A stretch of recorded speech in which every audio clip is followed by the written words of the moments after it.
এরপর দেখো একের দাগের 5-এর অঙ্কটা, যেটা আছে mn plus L square.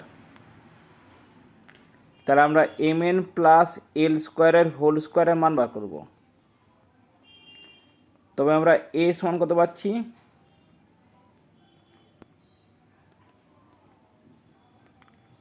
mn, আর বি সমান আমাদের আসছে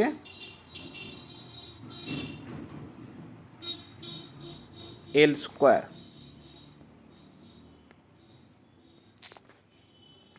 এরপর দেখো যেটা আমাদের মূল সূত্র, সেটা যদি আমরা সেটা এখানে প্রয়োগ করি, তবে কী পাবো, A square plus 2ab plus B square, A মানে mn, তাহলে এ স্কোয়ার মানে mn তার হোল স্কোয়ার।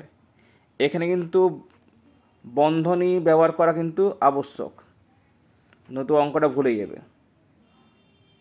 প্লাস 2ab, তা 2 ইন্টু এ মানে mn, বি মানে এল স্কোয়ার, প্লাস বি স্কোয়ার, তাহলে বি কত, এল স্কোয়ার,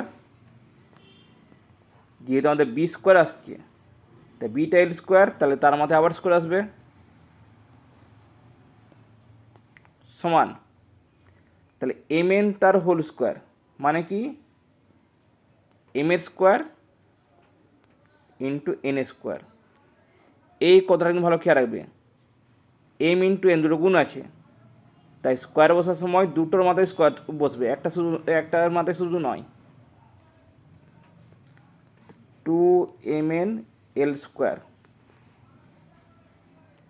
প্লাস এল স্কোয়ারের হোল স্কোয়ার। এখন তোমরা জানো ঘাতের মাথায় যদি ঘাত থাকে, তাহলে দুটো ঘাত কী হয়ে যায়, গুণ হয়ে যায়।